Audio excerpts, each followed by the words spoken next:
Dimness had settled in the intensive care unit. The approaching morning was windless and slightly misty, indicative of good weather to come.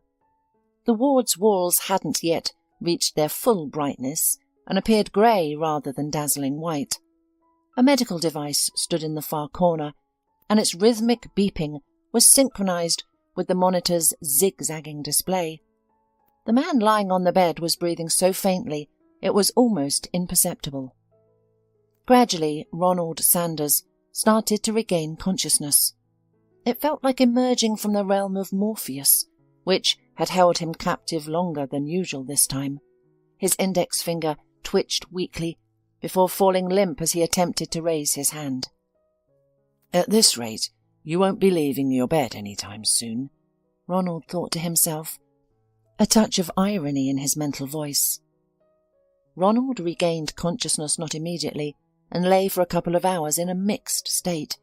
He could hear everything around him, yet couldn't open his eyes to understand where he was. Along with the sensor beeping, a sharp, slightly unpleasant smell was one of the first sensations to reach him, causing discomfort. "Where am I? Why can't I see anything? There's the smell of chlorine and something else.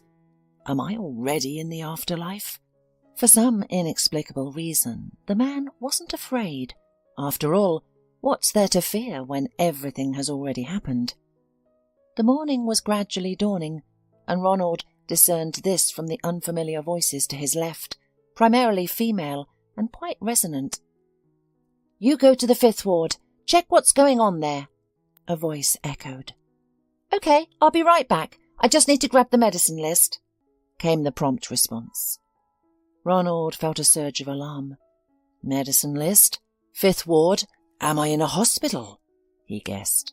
The beeping of medical monitors, the scent of disinfectants, and the conversations between nurses and orderlies all indicated he was in a hospital room. However, Ronald had no recollection of how he ended up here. His mind and body still felt groggy, as if wrapped in cotton wool, beyond his control. Suddenly he was overcome with a powerful thirst. His throat was parched, yet he was unable to signal that he was conscious. "I hope somebody comes to me soon, or I might die of dehydration," he thought. He had just mustered the strength to signal when the ward door opened, ushering in a wave of fresh air and expensive perfume. The sound of several steps, a mix of high heels and the swish of shoe covers, indicated at least 2 people. The businessman, Ronald, was surprised, but externally his face remained serene. "Mrs. Sanders, the doctor said visits are only after rounds, yet you're here so early," an unknown woman addressed Ronald's wife. "Listen, darling, he's my husband, and I decide when to visit him. I'll sort it out with Dr. Bennett. Don't worry. Please leave us alone for a few minutes," replied Brienne. "Well, why should I leave? Mr. Sanders is unconscious anyway," objected the nurse or orderly. Brienne's voice took on a threatening tone. "That's none of your business, dear. Go and give injections, administer drips, clean floors, whatever your job is, and I'll handle my husband myself." After a moment of heavy silence in the ward, the door closed, indicating the medical worker's departure. The silence was soon broken by the clomping of Brienne's heels, which felt like a needle piercing the immobile businessman's heart. Ronald could feel his wife's intense, evaluating gaze on him. "Why are you lying down? This is not a resort for you. Hand over the will, and that's it. You should have written a will for me first, and only then go into a coma for 2 months." Brienne sneered. Taken aback, Ronald began to sweat, his cheeks aflame and forehead damp. 2 months? What does she mean? Is this a joke or what? Or is this her way of shaking me up?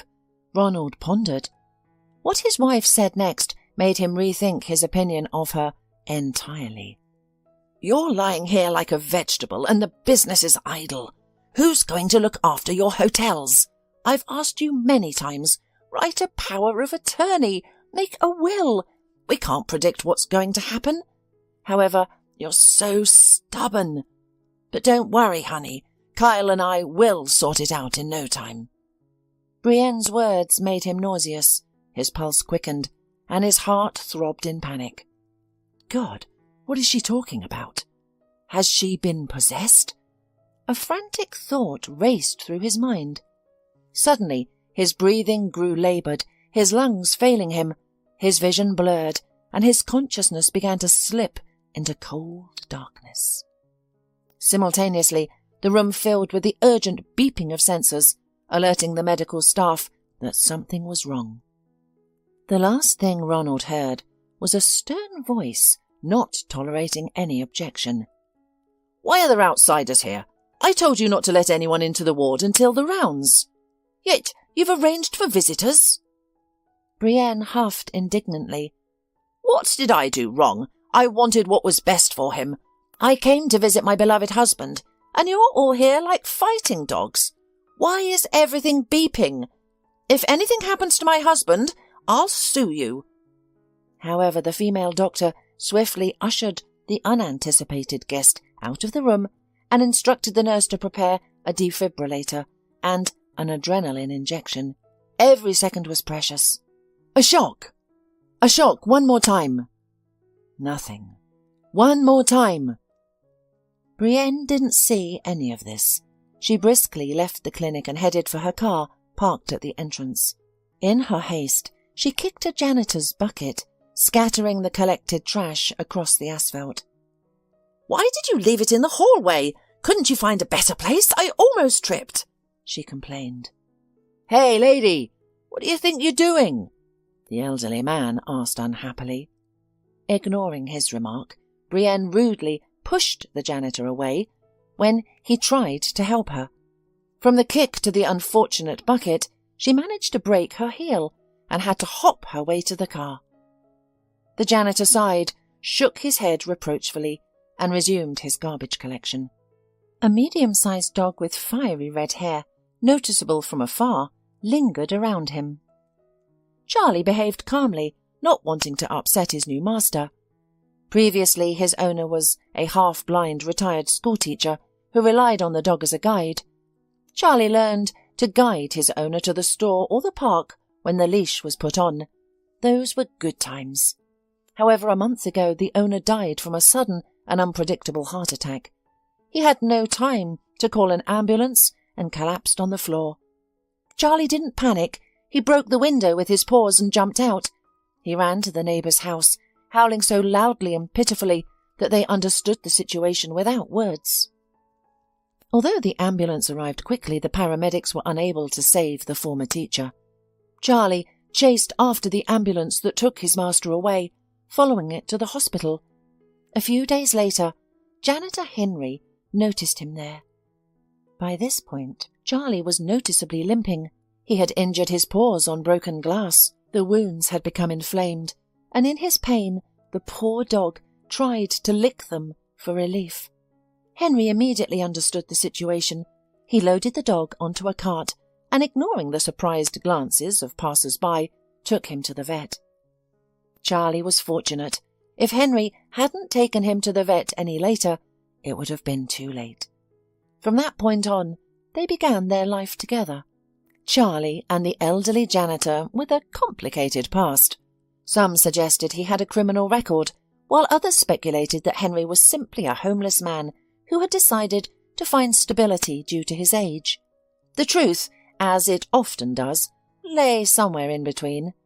Henry was reticent about his past, providing elusive responses whenever clinic staff asked about it.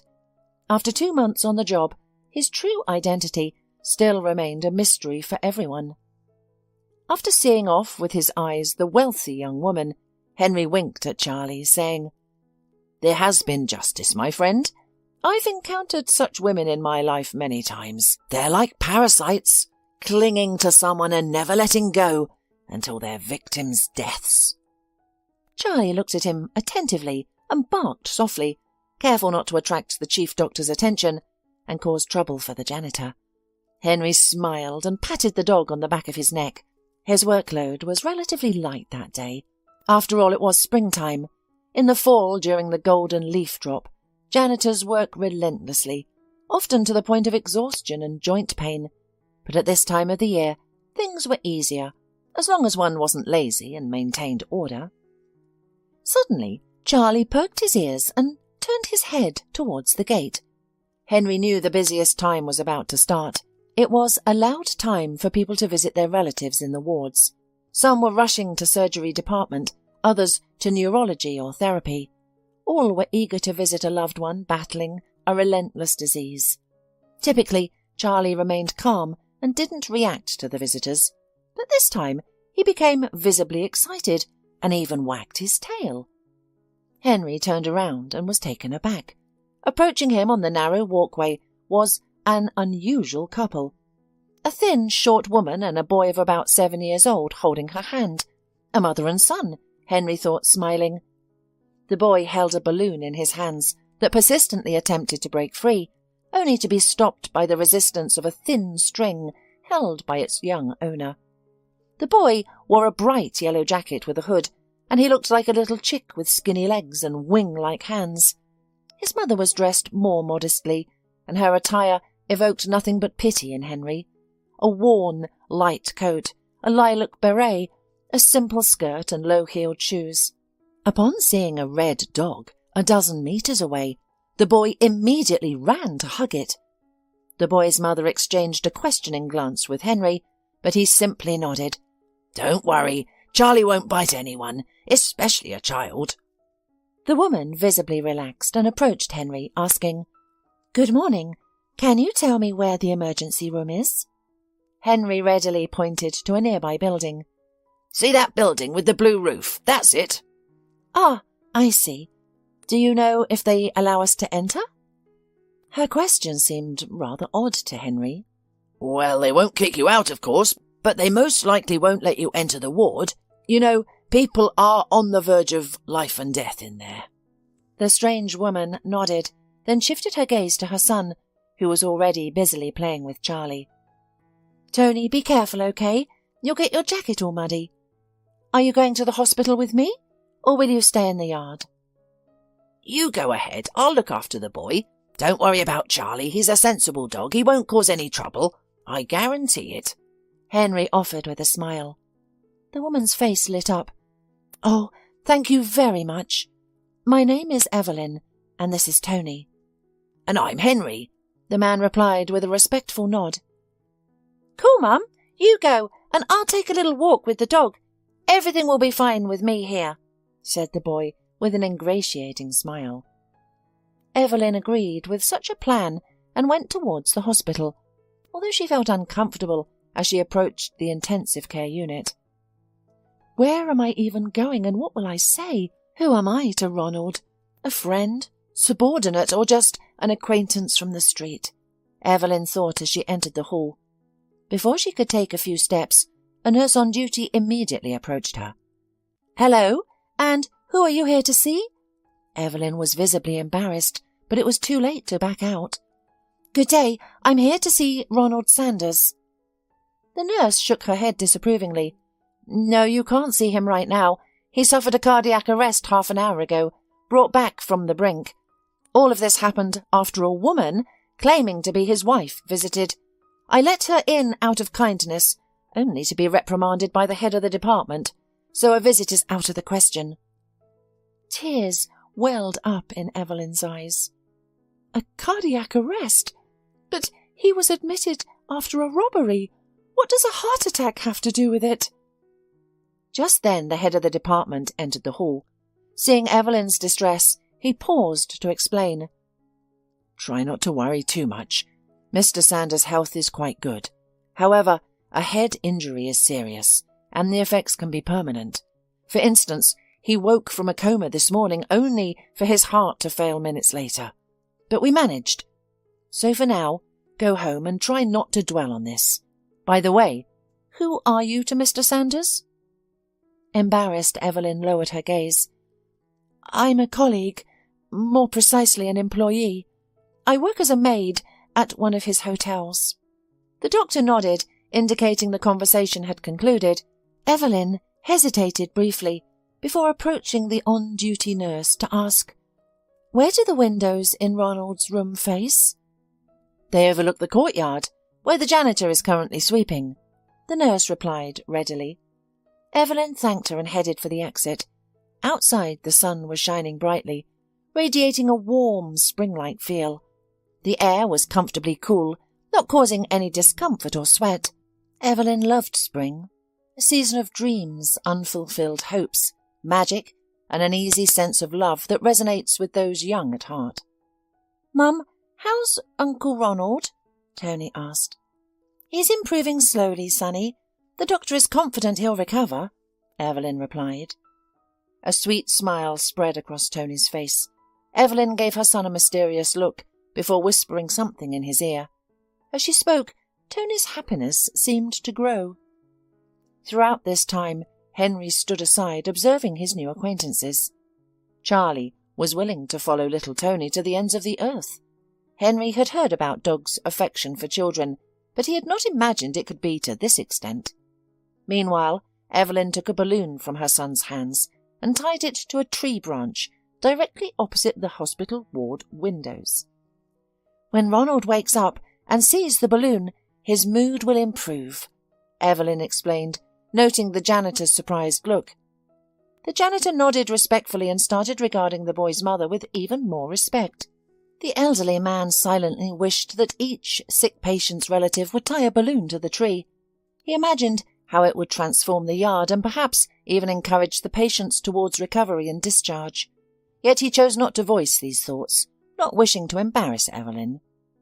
After a moment of thought, Henry said, "If you need any help, or if you're having housing issues, feel free to reach out to me. I live nearby, 512 Main Street, apartment 39. "Thank you very much. I'll keep you in mind," Evelyn said with a smile. Taking Tony's hand, they walked down the path leading to the exit. The janitor stood watching them for a long time, a small boy in a yellow jacket with a hood, and his petite mother, shivering with each gust of wind. "Well, Charlie, the fun's over. Time to get down to work," Henry whispered with a smile, giving the dog a pat on the back of its neck. The dog looked resentfully at his master, but there was nothing it could do. Such was the dog's fate, to wait, guard, and love. What else could it do? Meanwhile, in Ward number 5, Ronald Sanders finally regained consciousness. Of course, standing up or moving his limbs was out of the question. "How can I move when I nearly died?" And all because of Brienne and her confession. She said it as if she had stabbed me in the heart and injected poison into my bloodstream. How could it be? 4 years together and then this. Does she really hate me that much? But why? Ronald didn't know the answer to this question. He never gave his spouse any reason for doubt. Yes, he often had business trips, but that was part of the job. His work involved managing some hotels throughout the city and region, ensuring that the furniture, repairs and conditions were up to standard. Otherwise, clients would choose other accommodations. Ronald took his business seriously. He managed a chain of hotels called Crown Hall. Each establishment featured a restaurant on the first floor, where the image of a crown was prominent, from the napkins on the tables to the aprons of the waitstaff. He respected all the staff members, from the doormen and chefs with impeccable reputations to the ordinary kitchen workers. However, his wife Brienne often treated his subordinates poorly and made personnel adjustments that negatively impacted the overall profits of the hotels. She would belittle the waitstaff and criticize the chef, despite her lack of knowledge in haute cuisine. Once a chef even said to her, "Mrs. Sanders, forgive me for being blunt, but I wouldn't trust you to make an omelette." Ronald managed to defuse the situation with a joke. However, Brienne seemed to hold a grudge. This was apparent from the bright spots that appeared on her well-groomed face, a reaction Ronald had witnessed more than once, though he always tried not to draw attention to it. The situation remained relatively calm until Ronald employed Evelyn and her young son Tony at one of the hotels. They had met a month ago, under unusual circumstances. In early March, The weather was still chilly, and city dwellers sought shelter from the biting wind. Despite the calendar declaring winter over, the cold was still reaching out to those unfortunate enough to be outdoors. While passers-by had to bundle up in jackets, Ronald, comfortably seated in his luxurious SUV, felt no discomfort from the weather. After work, as was his routine, he parked his vehicle at the supermarket and shopped for groceries. Ronald had to do this almost daily, as he couldn't depend on Brienne's skills in this aspect. She was unable to cook, and any attempts often ended with the need for a fire extinguisher or a call to the fire department. Occasionally, when Ronald was not in the mood to cook, he would order delivery from his restaurant or ask the chef to prepare something special. However, today he didn't want to burden the chef with another request. Instead, he opted to buy groceries and cook for his wife. Stepping out of his warm car, Ronald noticed a frail woman with a child, around 6 to 7 years old. It was difficult to tell the child's exact age due to his worn, shapeless jacket that made him resemble a mannequin from afar. Observing the woman, Ronald thought, "So young, and already with a child, and I've been telling my Brienne so many times to give birth to my heir, but she doesn't care. Only beauty salons and restaurants are on her mind." Suddenly, Ronald felt a wave of pity for the woman, shivering in the cold wind with her son, while the world around her carried on indifferently. It was evident to anyone that the woman was facing some difficulties. A pang of pain hit Ronald's heart. He couldn't help but notice the boy sitting quietly next to her, not crying, but just staring intently at one spot. Many believe that great wealth corrupts the soul, making one indifferent to others' suffering. Yet Ronald's example contradicts this statement. Approaching, he asked, "Hello? It seems you're having some difficulties. Can I help?" The stranger, embarrassed, lowered her eyes. She didn't say a word, just sighed sadly. Perhaps she's shy, Ronald thought, then added, "Don't worry, speak up. I genuinely want to help you and your boy. What's your name, young man?" The child looked warily at the businessman, bracing for a trick, then said, "Tony." "And I'm Ronald. Nice to meet you." Ronald responded with a smile. Despite herself, the woman also smiled and quietly introduced herself. "And I'm Evelyn Bogard." Ronald, trying not to emphasize her problems, said, "Listen, aren't you job hunting? Would you consider working for me as a maid or a dishwasher?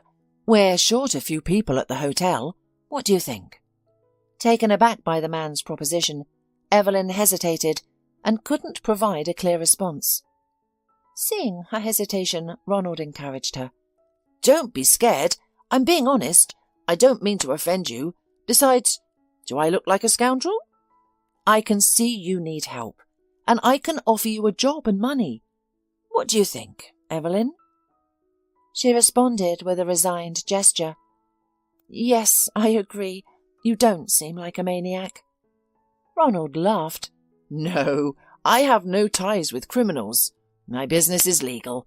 A few hotels in the city and surrounding area.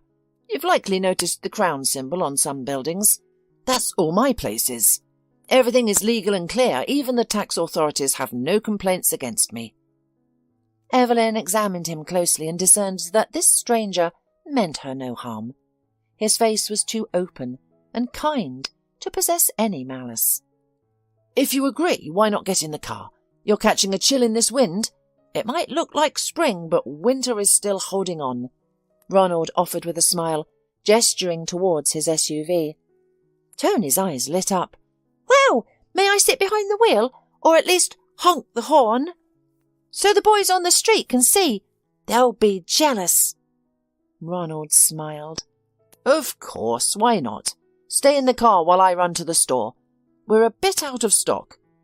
You're sleeping over at my house tonight, and tomorrow I'll show you the hotel. You'll be able to work and live there." Evelyn glanced doubtfully at the dark blue car, then realized there was nothing to lose. She had accepted this hospitable offer. When her son got up from the bench, Ronald noticed his noticeable limp. Noticing the man's gaze, Evelyn explained, "He's had this since early childhood. One leg is a bit shorter than the other. That's why he needs corrective shoes, which are quite costly. You know, the ones with orthopedic insoles. Tony used to have a pair, but he outgrew them. Now he makes do with what's available. I've tried to put inside cardboard, but it doesn't really help. You can see the result." Ronald nodded in understanding. "All right, get into the car and I'll be right back." Evelyn opened the massive door of the SUV with great difficulty and sat down in the passenger seat in the back. Meanwhile, little Tony climbed up front, eager to examine the dashboard that reminded him of a spaceship's interior. There was even an embedded screen playing a movie. His eyes widened in surprise, and he clapped his hands with joy. Ronald rushed to the supermarket, planning to buy twice the usual amount of food. After all, along with him and Brienne, 2 more guests were joining their evening meal. Navigating the shopping aisles, he picked out items he thought the boy and his mother might enjoy. He was familiar with Brienne's preferences, but knew that regardless of his purchases today, she would likely be dissatisfied. Whether she was on a meat-free diet or trying to gain weight, her demands often varied, so it was quite difficult to content her. However, Ronald had grown used to his wife's whims, as they had been married for more than a year. He was raised in a working-class family without a father, and he was a humble man who never aspired to greatness. From a young age he was independent. His grandmother recalls that at 7 years old, Ronald could easily prepare himself a simple lunch or breakfast, consisting of fried eggs or mashed potatoes. This independence likely contributed to his success in business. Ronald met Brienne, a vibrant brunette with raven-coloured hair, at a corporate party attended by the city's high society. While Ronald typically disliked such events, his status obligated him to attend. It was at this party that Brienne approached him, offering a flirtatious smile and inviting him to dance. The usually cautious Ronald was immediately captivated by her. Their courtship period passed quickly, and it was clear to all who knew them that a wedding was imminent. The news of Brienne's pregnancy ultimately prompted Ronald to decide to marry. "Can you believe I'm on 4th week? We're having a baby, honey. Our baby. I wonder what kind of eyes he'll have. Like yours, brown, or like mine, green," Brienne said with a smile. Overwhelmed with love for his partner, Ronald proposed to her that very evening. Unfortunately, their joy was short-lived. A month later, Brienne miscarried, while Ronald was away on a business trip. On the fateful evening, she had decided to cook a delicious dinner, but lacking cooking skills, she spent too long at the stove, became dizzy, and fainted. Somehow, she managed to call an ambulance. Brienne wasn't sure how she did it. She likely acted automatically or out of sheer willpower. Ever since the incident, Ronald blamed himself daily. He felt he had failed to protect his wife and ensure her safety. Brienne had many times suggested hiring a housekeeper and a maid, but he had always refused, insisting they could manage on their own. Truthfully, Ronald was slightly uncomfortable with his wealth and was against the idea of having a servant. In his view as a young businessman, it seemed outdated, a throwback to the times of czars and landlords. Of course, there was nothing inherently wrong with it, but Brienne's ordeal forever changed his life and hers. After they lost their baby, Brienne seemed like a different person.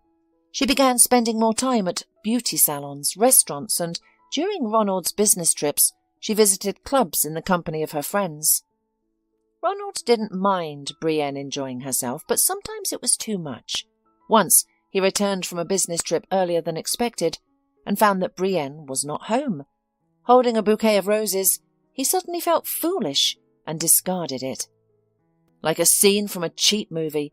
All I wanted was to make her feel good," Ronald muttered, a bitterness lacing his words. The situation was as old as time itself. Many would have suspected adultery, but he didn't jump to conclusions. He called his wife, and it turned out she was visiting her best friend, who easily confirmed her words, which finally dispelled his doubt. Despite the whispers among his hotel and restaurant staff about his wife's infidelity, Ronald chose to ignore them. His business partners only shook their heads. Whether Brienne was deceiving Ronald or not, it didn't concern them as long as he fulfilled his obligations. Being a man of action, Ronald was always expanding his business empire. While this unsettled some, they couldn't compete with the growing popularity of his hotel chain. At some point, Brienne decided to join the family business and began to make her own changes in certain processes. She bought inexpensive clothes on sale and, disguised as an unassuming customer, visited her husband's hotels. Of course, service in Ronald's hotels did not depend on the wealth of the client, because Ronald demanded from the staff that even if a homeless man with money came to their places, he should be served no worse than the mayor of the city. But Brienne had her own plan. Hiding her appearance behind a layer of makeup and a wig, she watched the doormen, waitresses, dishwashers, and discreetly made notes in her notebook, noting those who needed to be fired in the near future. The personnel changes didn't take long. In the Crown Hall hotels began to mass dismissal of maids, and waiters were afraid of customers, expecting in every second to see Brienne's spy. Ronald tried to discuss the situation with his wife, but their conversations often ended in arguments. Brienne insisted that she was making necessary changes that Ronald, in her opinion, was too naive to see. "They're taking advantage of you," she'd say. "The waitresses, the cleaning staff, they're making a fortune at your expense. We'll put a stop to this, and you'll be a millionaire." Ronald shook his head. "Brienne, you shouldn't be so adamant. I believe in living and letting live. If you keep being tough on the staff, they may not serve customers well. Instead of constantly checking on my people, why don't you try working a shift at one of the restaurants or hotels? Then you'll understand the reality." "No way. It's not a good idea for the wife of the owner of this business to serve the customers. I'd better replace all the employees and get what I want. You'll see. Soon we'll have a lot of money." Brienne objected. Ronald gave his wife an ironic look, not believing a word she said. As expected, Brienne's predictions never came true. Her interference in the restaurant and hotel business resulted in a severe shortage of good staff, making it incredibly challenging for Ronald to manage. So, when the opportunity to provide Evelyn and her son with a place to live, in exchange for her working at one of his establishments, came up, he gladly took it. He had no plans to charge the young mother for the accommodation.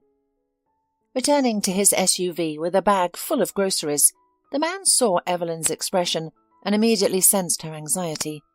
She must have been fearing the upcoming encounter with his wife. Evelyn, being astute, had noticed the wedding ring on Ronald's right hand, leading her to anticipate a potentially uncomfortable conversation at the businessman's house. Unfortunately, her instincts proved correct that evening. While young Tony remained oblivious due to his age, Evelyn was confronted with an extremely unpleasant situation. Upon seeing Evelyn in her worn-out jacket, Brienne sneered, "Oh, who on earth is this? She must be homeless. Where did you find her, dear? And that boy looks like a street urchin from the highway. They'll probably steal something without even saying thanks to us." Ronald turned pale, but faced his wife defiantly. "Brienne, you shouldn't be so harsh. This is Evelyn Bogard and her son Tony. They will be working for us at the hotel or restaurant." Brienne's face turned crimson with anger. "So, they're also going to work for us? Are you out of your mind? Have you asked if this beggar has the medical papers? She looks like she's covered in diseases. And that kid, what if he's stolen? These beggars, do you know what they do? They take a street child and walk around with him. They trick fools like you for money." Evelyn's eyes filled with tears, her lips trembling as she reached for the doorknob. However, Ronald was firm in his decision. "Evelyn, calm down. I'll handle everything. You go into the living room. Yes, the bathroom is straight ahead and to the left. If you need to, you can take a shower while I prepare dinner." Evelyn nodded forcefully, avoiding eye contact with Brienne. Brienne, on the other hand, felt like a ruler of destiny. She was controlling everything in the house, from approving maid candidates to the selection of hotel services and restaurant menus. As the guests entered the living room, she muttered to Ronald, "You shouldn't have meddled with this beggar. Mark my words, it won't end well. She could easily break into your safe, as you never lock it. You should hire a locksmith to fix it, especially since you store substantial sums of money. Are you just relying on chance?" Ronald raised an eyebrow in surprise. "The safe is broken, you say? How do you know the lock is defective? I haven't told anyone about it." Brienne pursed her lips in resentment, realizing she had made a mistake. In reality, Ronald had known for a while that his wife was gradually taking money from the safe. However, Brienne did it carefully and, judging by the expenses, spent them on entertainment or buying fashionable clothes, which she was just crazy about. Being a shrewd and forward-thinking man, Ronald chose not to confront her, to avoid causing discomfort for either of them. The dinner unfolded in an atmosphere of hostility and undisguised resentment. Seated across from Evelyn, Brienne couldn't help but glare. The restless boy, unable to remain quiet for even a minute, further fueled her irritation. Ronald understood his interest, because he guessed that the boy's childhood was very difficult. The man had long known that all unhappy people were unhappy in their own way, and therefore, as much as possible, he tried to help them and alleviate their mental suffering. He supported orphanages and animal shelters, his contributions extending beyond mere monetary donations. Ronald personally delivered gifts to the children in the orphanages, even dressing up as Santa Claus during Christmas. He shared in their joy as they celebrated the holiday season, dancing around the Christmas tree with them. Ronald routinely inspected and maintained shelters for homeless animals, ensuring they were always clean and comfortable. Despite Ronald's goodwill and kindness, Evelyn found that dinner very stressful. Brienne behaved arrogantly and, after having too much champagne, began hurling insults. Evelyn endured it, understanding her position, and only little Tony looked at Ronald with tears in his eyes, as if asking the kind businessman to stop this black farce. Fortunately, the guests only stayed at Ronald's house for a day before moving to one of his hotels. They were given a double room with all conveniences, including internet, satellite TV, and even a game console that Ronald purchased for Tony at his own expense. Many employees wondered why Ronald was being so generous, effectively giving up a profitable hotel room. However, the reason became clear when Evelyn started working. Ronald had never had a better maid, and likely never would. Evelyn was diligent, cleaning the windowsills until they shone and maintaining the perfect moisture levels for the flowers. She was always courteous and kind, regardless of her personal mood or issues. Unoccupied rooms were always clean, comfortable, and inviting under her care. The difference was noticeable, inspiring the other maids to match her standard of work. Brienne still despised Evelyn and eagerly awaited the moment to get rid of her. The woman had her own loyalists among the hotel and restaurant staff, whom she had personally hired. These employees were ready to defend Brienne, treating Ronald with noticeable disdain. They concealed their contempt in public, but when in a safe environment, they freely criticized their superiors. One such loyalist was Kyle, the hotel administrator. His good looks likely helped him secure his role. Rumours circulated about a passionate affair between him and Brienne, but no one could confirm it. And of course, people just did not want to pry into the matter, fearing they could lose their jobs. It was well known that crossing Brienne was risky, as she held significant influence in Ronald's business and appointed favourites based on her own judgment. On one occasion, Brienne even tried to frame Evelyn by accusing her of stealing a wallet from a client. Evelyn, of course, swore she had never taken anything that didn't belong to her, but Brienne smiled mysteriously and gestured towards her bag hanging in the back room. "Well, do you want to open it yourself, or should I open it?" "No need, I'll do it myself," Evelyn hurriedly announced, her voice trembling as she sought to fulfill Brienne's request. Sure that she was innocent, she opened her bag and was stunned. Inside, among her other belongings, was the stolen wallet. The poor maid felt a wave of discomfort and dizziness and fainted. "Look at the scene she's causing. You shouldn't be working in a hotel, dear, but in a theatre. A sold-out show would be guaranteed." Brienne scoffed.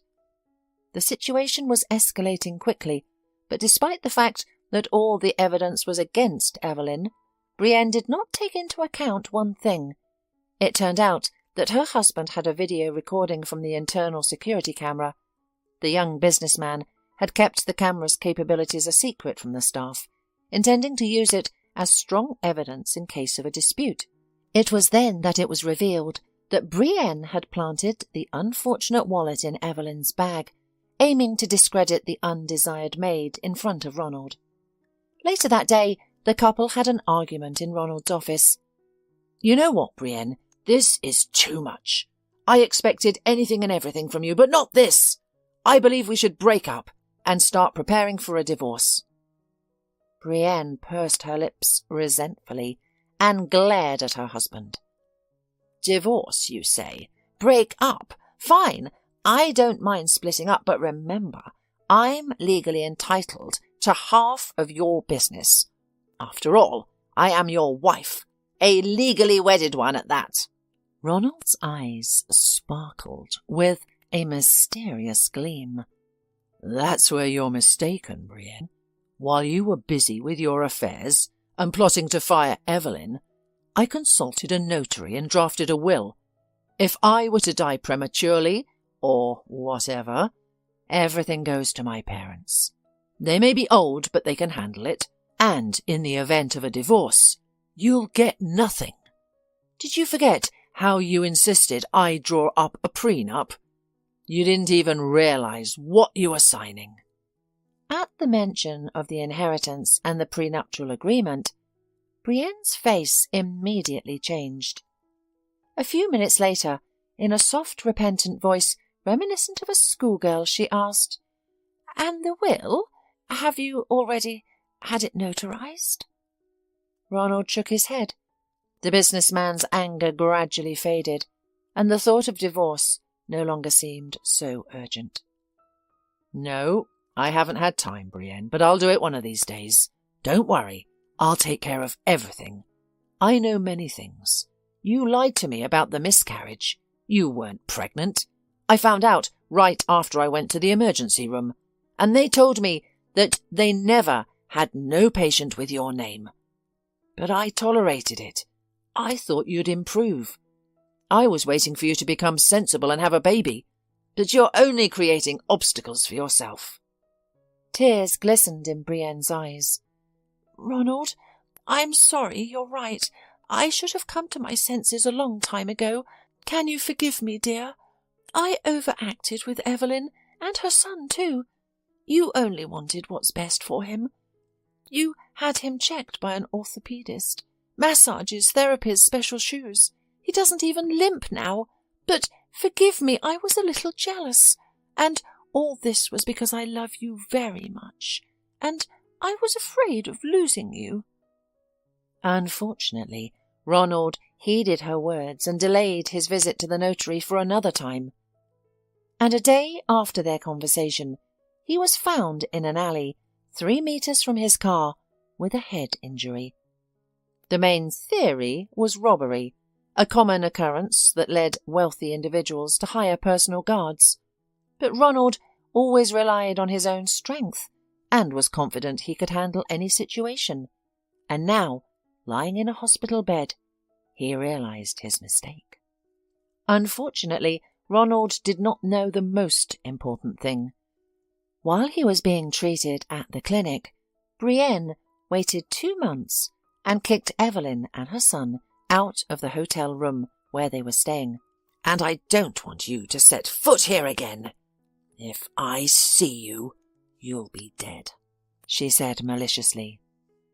Ironically, it was the same day Evelyn visited the emergency room. She and Tony were left wandering the streets, not knowing where to go. At that moment, Tony suddenly remembered the janitor's suggestion. "Mum, can we go to Henry and Charlie? He suggested it, and, in general, he's such a nice man. Smart. I had a good time with him. He's like a grandfather." Evelyn looked at her son with surprise and said, "Yes, we can try. Of course, it's inconvenient since we were just suggested this today. But we have been evicted from our hotel, so we have no choice. We can't spend the night on the street. Let's try staying at Henry's." The elderly man was delighted to welcome his new friends back. He served them dinner, offered them his room, and settled himself in the living room, where he laid a mattress on the floor. Henry, unaccustomed to such conditions, was an experienced man who had seen a lot and kept a secret known to almost no one. However, he had no intention of revealing his hand before the right time, and patiently waited for the next day. In the morning, after preparing a quick breakfast, Henry suggested that Evelyn and Tony visit the businessman who had nearly suffered a cardiac arrest the previous day. Mother and son looked at each other in surprise. They didn't quite understand why the kind old man had suddenly decided to visit someone he barely knew. Henry only smiled enigmatically, saying, "Don't worry, I'll explain everything to you, but later, okay?" Surprised, Evelyn nodded.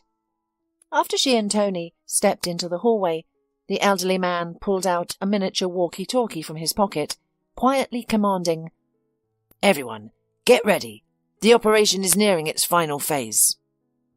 His words were so odd that even Charlie's ears perked up. Within half an hour, Henry was in the intensive care unit's hall, where police had detained Brienne and her lover Kyle. The criminal duo had syringes filled with a toxic liquid, which they intended to surreptitiously administer to Ronald.